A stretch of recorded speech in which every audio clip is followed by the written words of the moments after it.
Hello and welcome to the episode of Motoring Middle East. Today I'm checking out the frankly bonkers Jaguar F-Pace SVR, and those three letters mean a lot. Instead of a regular 3-litre V6 or some of those 2-litre turbos, it's got a bonkers 5-litre supercharged engine from the XFR, and that means it makes 542 horsepower and more than 500 foot-pounds of torque. What does that mean?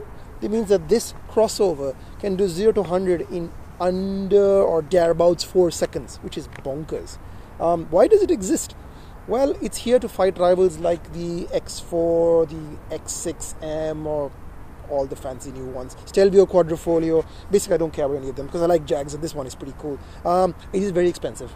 Prices are 407,000 dirhams, and this one right here with some extra tasty options, which you must have, including these 22-inch wheels, 465,000 dirhams. So it's a lot of money for an F-Pace. But then again, it could be the one car to answer all problems. I mean, it costs damn near as much as a Range Rover, but no Range Rover ever handled like this, apart from the SVO, which I think has the same engine.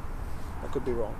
Anyway, long story short, let's find out if those three letters transform the F-Pace and make this frankly mad car worth buying. So what do you think of the way the F-Pace SVR looks?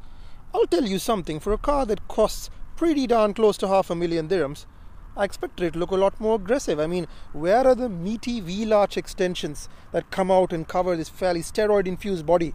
Well, it doesn't have a steroid-infused body, it just looks like a regular F-Pace. And it's got nice wheels and a really nice front fascia and all of that. Very nice to look at, very pretty. SVR badging, of course, all of the usuals that you would come to expect in a car of this price range. But what I'm not seeing, and the gills, which I'm a big fan of the gills, love the gills. But I'm not seeing the crazy touches that define this car. Oh, it's got 4 exhaust tips and a fairly sizable boot. Let me see what the boot's like. Yeah, pretty substantial boot, tons of space for your luggage. So it's still a very sensible crossover. But I'm not seeing, those are illuminated. Those are pretty cool. And I got my finger taken off. Good looking car still. Nice roof spoiler. But where are the mad bits? It's almost too subtle. I like the sort of contrast grey bits here. Ignore the dust. It had rained yesterday and the car is basically filthy now. And in the rain it feels like a real handful because it is so much power. But yeah, I don't know. The car, it's not nice. It's a nice looking car, don't get me wrong. It's got sort of the vented hood as reminiscent of the XFR as well. But I feel like it should shout out a bit more. I mean, we're talking about a 500,000 dirham car. A 500,000 dirham car should smell like a 500,000. It does smell like a 500,000. The inside, the interior is great. It looks like a 500,000 dirham car. But the exterior is just a little bit too subtle. So yeah, everybody who drives, if anything, it's too subtle for its own good, because everybody who drives past it thinks, it's just a regular F-Pace, and then they're utterly shocked when it demolishes them on the on-ramp and it just blasts past in a roar of supercharged V8. Yeah, it's a little bit too subtle if I've not made the point enough times. But the interior more than lives up to that price line. So what's the interior like? Pretty darn good. Love this red and black contrast interior. These seats are just gorgeous. I'm not going to spend too much time on this car because Shahzad already did a really good review a few years ago and nothing has really changed. But SVR logo, I don't know if you can see it, but it's there. Diamond quill seats with that little pass-through again to be poked at by your passengers. Really comfortable seats. A little firm, but you get used to it. Good looking steering wheel, still really nice to hold. SVR logo in here, of course.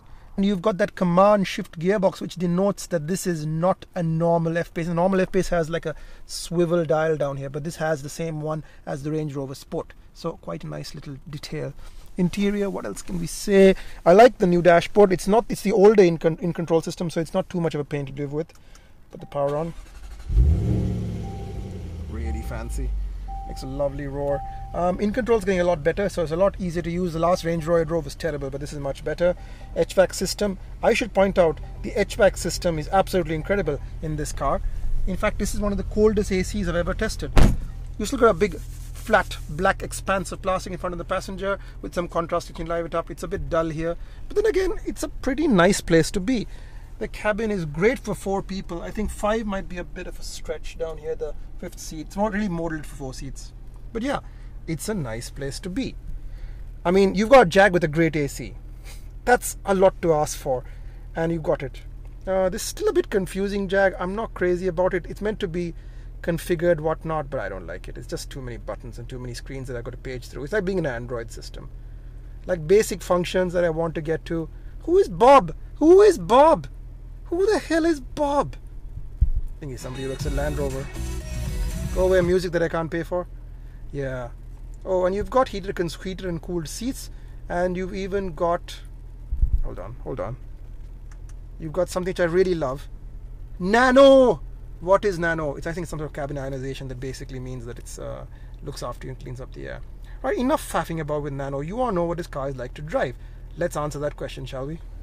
Right, I'm not really going to beat around the bush, and I'm not going to waste that much time. Normally I take this to Kalba, but I don't feel it's that kind of car. I don't think it's quite that nice in the corners. Doesn't mean it's not nice. Doesn't mean I don't like it. Oh boy, do I like this car. Would I buy it if I had 465,000 dirhams? Probably not, but it's really good. I think the only rival to this car is the Alfa Romeo Stelvio Quadrifoglio. If I had to choose between the two of them, the Alfa's cheaper, but this has that ineffable Jag character. I mean, it's just a really nice place to be. It's a baby Aston Martin interior, and to be honest, in mine, it's more easy to use than Aston Martin. Everything that I like about this car is there because you're instantly comfortable. You get in, perfection for the seating position, just good to live with straight away, and then put the exhaust on loud, and you give it the beans. Jesus, 120. It's got a very antisocial exhaust mode, which I'm not going to do, but I am going to tell you what it's like in the Benz. We're coming up to a T-junction right now. Oh my God, this thing is epic, man. Epic car.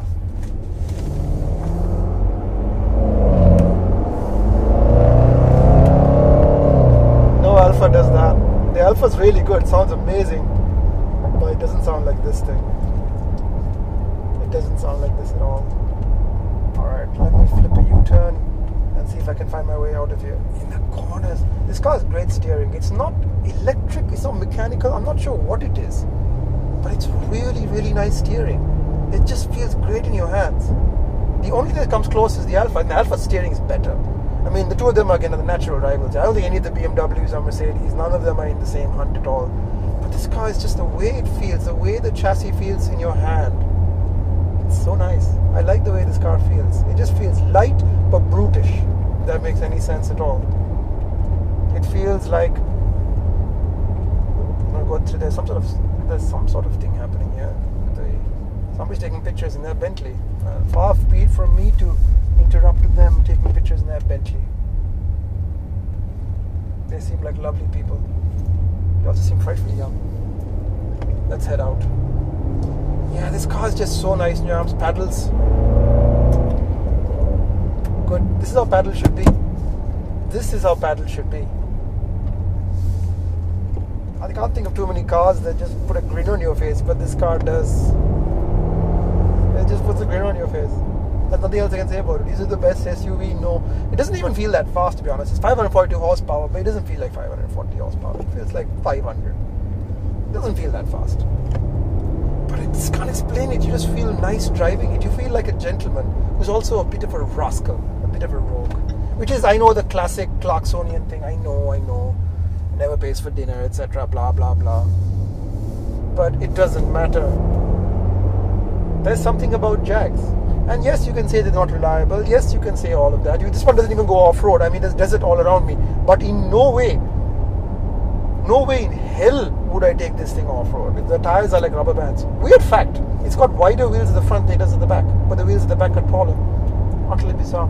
But Jag must know what they're doing, because this car, the instant turn-in from the front is just so good. It just feels so nimble. It doesn't feel like a crossover. They made a crossover that feels like a car.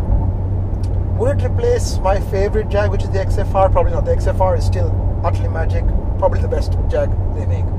But, man, it's still pretty good. If I sound like I'm in love, I am in love with this car. I mean, I could live with it every day. Fuel economy isn't that bad. I mean, it's a 5-litre supercharged V8 and it's doing 12.5 litres per 100. In fact, I've been running it around like a lunatic and it's got plenty of gas left. It's got more than half a tank left. The Supra wasn't this good when you were caning it. The Corolla Hybrid wasn't this good, and that's a nice car, by the way. The Corolla Hybrid is a very good car. But man, this Jag has the answer to all questions. It's easy to park, its size is not too big, it's pretty comfortable, 4 people are very good in it. It's 465,000 dirhams. That's a big problem. That's a big problem. You're not gonna get over that in a hurry, Tishan. Well, but I like it a lot. What else can I say? it's been a year where somebody asked me recently, what is your favorite car of this year? And I can't answer. I mean, I can't really think of too many cars. They're all kind of boring. I mean, I like the Hellcat, but it's not a new car. But cars released this year, I'm struggling. But this car is lovely. It's just lovely. And it's stupidly expensive. But then the Range Rover SVO I drove, that was like 3 liters V6 and it was like 600,000 dirhams. So these cars are expensive. JLR products are expensive. They go hard on the prices. But you know what? These are good. They're almost, dare I say, worth it. Oh, I should point out the brakes are really good as well. The brakes are truly excellent. It's got dynamic mode. I haven't even played with the dynamic mode. Go dynamic. It makes all the stuff stiffer steering. Oh, steering's even more lovely. But it's too much body roll. There's too much body roll. There's way too much body roll. It's pretty quiet as well. It's a quiet. For God's sake, Imtishan, you have to find something you don't like about it. Stereo, yes, okay, I'll give you stereo. So stereo is a Meridian system. I think it's 800 watts. And in normal, I like my stuff without any processing. And this car, you can't turn the processing off. You have to keep it in the Meridian stereo mode. Only then and only then does it sound right. Otherwise, this sounds kind of weird. So that's the problem. The stereo is kind of limited. Having said that, once you put into Meridian mode, it sounds pretty good. So again, that's not really a minus, is it? I mean, the AC is great. This is something that British cars have always struggled with, but the AC is freaking awesome. You can just leave it automatic and never think about it. This is a problem, readers, listeners, watchers. I really like this car. I just really like it. I'm going to put something super controversial out there. Something that you're going to go, you must be mad to say this, Imtishan. But I don't care. I'm going to say it because it's a YouTube page and, I can do whatever the hell I like. What I'm going to say is, I like this more than the Supra. I like it more than the Supra. Supra's a great car, don't get me wrong. Great car. This is more fun to drive. And I would love to chase down a Supra with this car. It feels rear driven. I think they've got some magic going on with the torque vectoring, and it sends more drive to the back because it feels like the car is being pushed, not that it's being pulled. But there's some magic happening here. SVR, I'm sure the Mercedes are faster. I'm sure if you get into a G-Class or a GL or ML63, they're probably faster. They probably have off-road ability. I don't care. On this surprising conclusion, I must leave you and wonder how I'm going to pay for this car because I really want to buy it. Thanks for watching. This is Imtishan, and I'm now very sad because I hope that you like, comment, share, and subscribe. See you next time. I couldn't quite leave it, could I? I had to take the corner. My favorite corner. Let's see how it does. Oh boy. It's really quick. It's really nice.